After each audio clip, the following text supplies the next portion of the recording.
हर खबर पर आपकी नजर बेताब समाचार।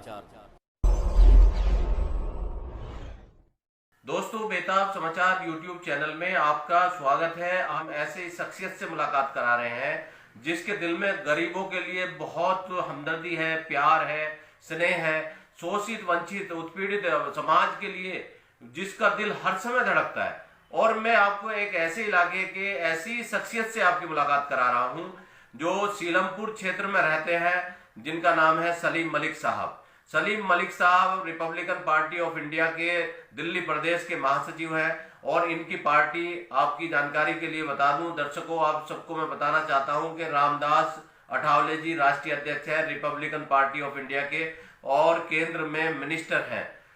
सामाजिक अधिकारिता मंत्रालय है उनके पास, और इतना बड़ा मंत्रालय है, और समाज की भलाई का मंत्रालय, जो समाज का मंत्रालय है उनके पास है। और सलीम मलिक साहब यहाँ जो झुग्गियाँ हैं और यहाँ जो गरीब तबका है, जो जिस तरह की आप समझ सकते हैं कि यहाँ दिल्ली की घनी आबादी के बीच जो लोग हैं और जो उनकी समस्याएं हैं, उनको सलीम मलिक साहब किस तरह से हैंडल करते हैं, आइए सबसे पहले तो सलीम मलिक साहब से मुलाकात कराते हैं। मैं आपका धन्यवाद करता हूँ और मैं आपका शुक्रगुजार हूँ कि आपने मुझे अपने YouTube चैनल पर बोलने का मौका दिया। आज सलीम मलिक साहब, होली और शब बारात है, इस मौके पर क्या कहना चाहेंगे? देखिए, मैं सलीम मलिक, रिपब्लिकन पार्टी ऑफ इंडिया अठावले, दिल्ली प्रदेश महासचिव, मैं आपके चैनल के माध्यम से लोगों को ये बताना चाहता हूँ कि आज शब बारात भी है और होली भी है, दोनों त्योहार एक साथ हैं। तो मैं दोनों समुदाय के लोगों को ये मैसेज देना चाहता हूँ कि अपनी शब बारात को बहुत खूबसूरती से, अपनी इबादत की रात है और इबादत करके ही हमें इसका सवाब हासिल किया जा सकता है। तो मैं अपने तमाम साथियों से, तमाम दोस्तों से और अपने देश के लोगों से ये कहना चाहता हूँ कि वो अपना शांति पूर्वक माहौल बनाकर अपना इबादत करें और वाहियात स्टंट वगैरह जो लोग करते हैं वो भी ना करें। और जो सरकार की गाइडलाइन है उस चीज़ का ध्यान रखना चाहिए उनको, इधर वाहियात चीज़ों में ना जाएं बल्कि इबादत करें और इबादत करके अल्लाह का कुर्ब हासिल करें। और मेरे दूसरे समुदाय के जो मेरे भाई हैं, मैं उनको भी ये कहना चाहता हूँ कि वो भी अपना जो त्योहार है बहुत एहतियात के साथ मनाएं और सरकार की गाइडलाइन का ध्यान रखें। सलीम मलिक साहब, देखिए, कुछ लोग सांप्रदायिकता की बातें करते हैं, हिंदू मुस्लिम की बातें करते हैं, लेकिन मुझे ऐसा लगता है ऊपर वाला भी ये चाहता है कि हिंदू और मुसलमान देखो दोनों मिलकर के त्योहार मनाएं।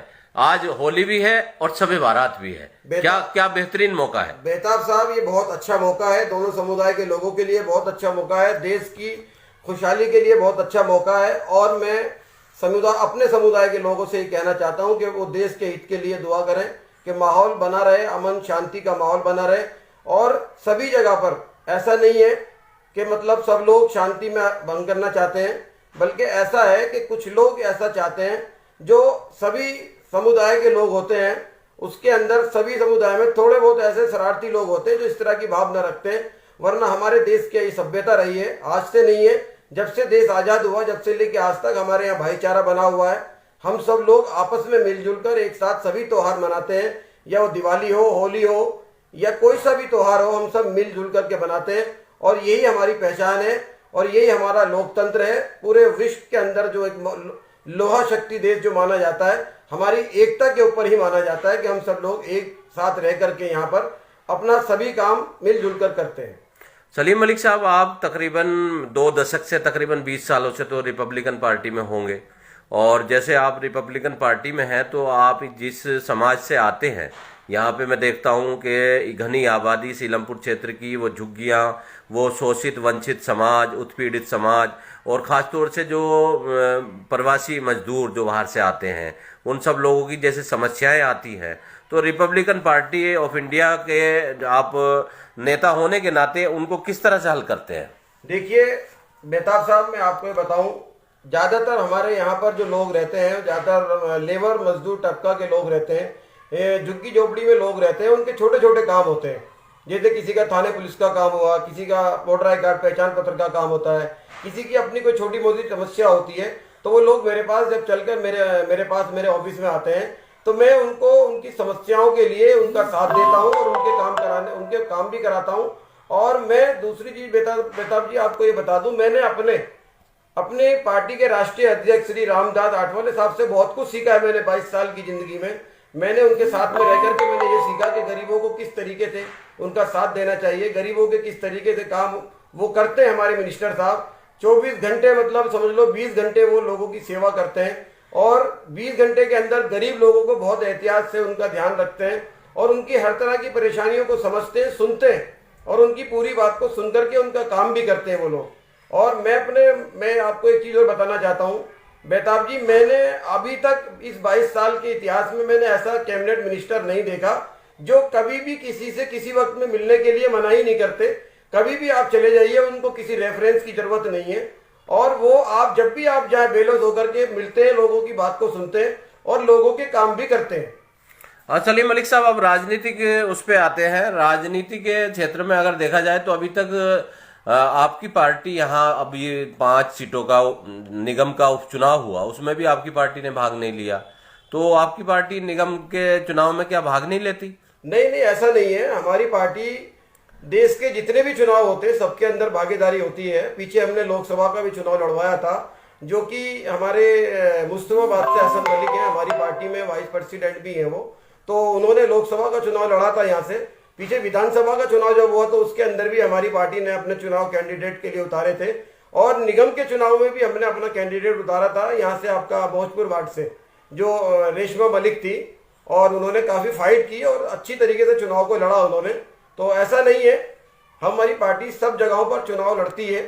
अभी आने वाले जो 5 राज्यों में जो चुनाव होने जा रहे हैं उन 5 राज्यों में हमारी पार्टी जो है रिपब्लिकन पार्टी जो है श्री रामदास अठावले के नेतृत्व में रहते हुए बीजेपी के साथ मिलकर के चुनाव लड़ेगी। अच्छा, ये दिल्ली नगर निगम का जो 2022 में चुनाव होने जा रहा है, तो क्या इसमें भी आपकी भारतीय जनता पार्टी से आपकी पार्टी मिलकर के चुनाव लड़ेगी?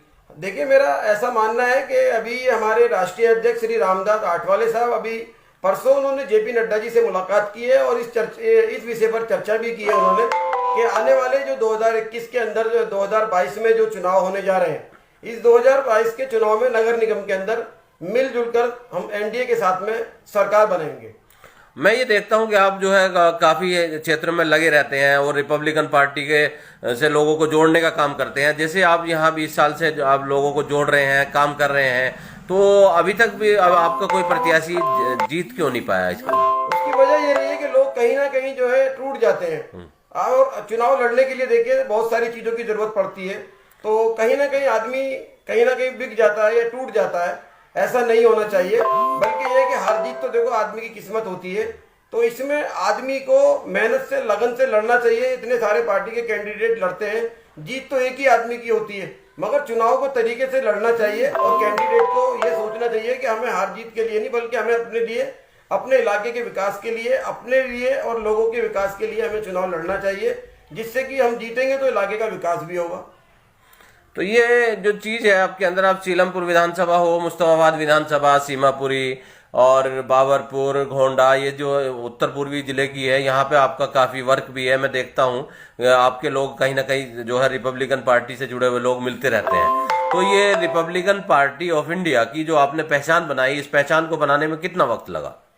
बेताब जी, इसको बनाने के लिए मुझे लगभग मैं 1998 से, मतलब मैं 1998 से पार्टी के साथ में रह के पार्टी में कार्य कर रहा हूं और अपने मंत्री के साथ में रह करके मैंने बहुत कुछ सीखा और मैं काम कर रहा हूं। और मेरे मंत्री जी का जो मेरे लिए आदेश होता है, मैं आपके चैनल के माध्यम से बताना चाहता हूं कि मेरे सभी साथी जितने भी हैं मेरे बहुत हमदर्द हैं, शुभचिंतक हैं और मेरे साथ वो हर वक्त खड़े रहते हैं। मैं जब भी उन्हें जब भी बुलाता हूँ पार्टी के कार्य के लिए तो मेरे साथ तैयार रहते हैं वो। तो मैं यही आशा उम्मीद करता हूँ कि पार्टी का विस्तार हो, पार्टी हमारी बड़ी हो और पार्टी की आगे पार्टी बड़ी होगी तो लोगों के लिए अच्छा रहेगा, पार्टी के लिए भी अच्छा रहेगा। रामदास आठवले जी को आप जो समस्याएं लेकर के जाते हैं तो उस पर उनका क्या रेस्पॉन्स रहता है? देखिए, रामदास आठवले एक अच्छे लीडर हैं और एक मतलब मेरे लिए अब उनके लिए अल्फाज भी नहीं है मेरे पास कहने के लिए कि उनकी खूबियां इतनी हैं, इतने मतलब अच्छे लीडर हैं कि मैंने अपनी लाइफ में ऐसे लीडर नहीं देखे कि जो कभी भी आप उनके बंगले पर चले जाइए, कभी मना ही नहीं करते मिलने के लिए। अभी पीछे कोरोना काल के अंदर भी उन्होंने कभी लोगों को मिलना नहीं छोड़ा, लोगों को बल्कि मिले और बुलाया कि आप मुझसे मिलने आया करें। लोगों की समस्याओं का समाधान उन्होंने उस कोरोना काल में भी किया, लोगों की बड़ी मदद की उन्होंने। तो मंत्री जैसे आदमी हमें नहीं मिल सकते, ये हमारा भाग्य है कि हम उनके साथ में रह के हम काम कर रहे हैं और हमें बहुत कुछ सीखने को मिल रहा है उन्हें।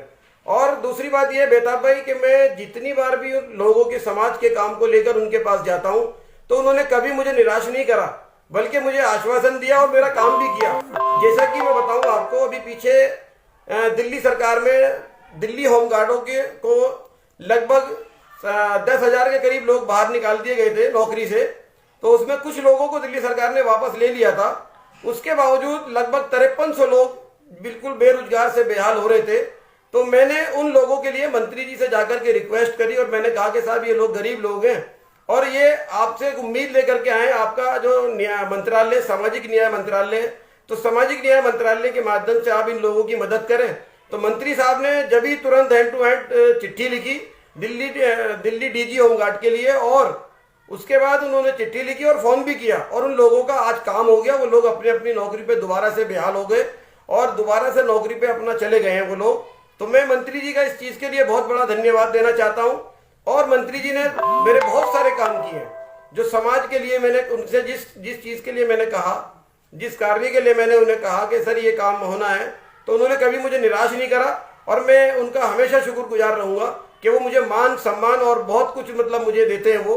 तो मैं इस चीज का आभारी हूं उनका, अपने मंत्री साहब का, और मैं हमेशा आभारी रहूंगा इस चीज के लिए कि वो समाज के जितने गरीब, दलित, कुचले, पिछड़े वर्ग के लोग, ओबीसी, एससी के जितने लोग हो रहे हैं, उन सबके लिए कार्य करते हैं वो। केजरीवाल सरकार के बारे में कुछ कहना चाहेंगे? देखिए, केजरीवाल सरकार एक मनमानी सरकार है, वो अपनी मनमानी से अपनी सरकार को चला रही है और काफी लोग उसके अंदर भी परेशान हैं, काफी समस्याएं हैं उसके अंदर, जिसको उन्हें दूर करना चाहिए।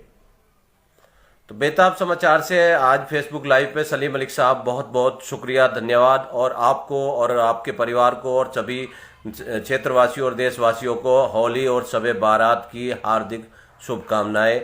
होली और शब बारात सब अपने अपने धर्म के अनुसार मनाएं और कोविड की जो गाइडलाइन है सरकार की उसका पालन करें। थैंक यू, धन्यवाद, शुक्रिया। सर आपका भी बहुत बहुत धन्यवाद। मैं भी एक बार दोबारा से लोगों को ये बताना चाहता हूँ कि आप सब लोग सुरक्षित रहें, सेफ रहें और जो गवर्नमेंट की जो गाइडलाइन है उसका ध्यान रखें और सुबह रात मनाएं, होली मनाएं। मेरी तरफ से आप सभी देशवासियों को शब रात की भी और होली की भी हार्दिक हार्दिक बधाई, बहुत बहुत शुभकामनाएं। और मिर्जा बेताब साहब, आपके चैनल के लिए भी मेरी बहुत बहुत, आपके सभी साथियों को भी मेरी तरफ से बहुत बहुत बधाई। Thank you sir. हमारे चैनल को सब्सक्राइब करें और बेल आइकॉन भी दबा दें ताकि आने वाली वीडियो सबसे पहले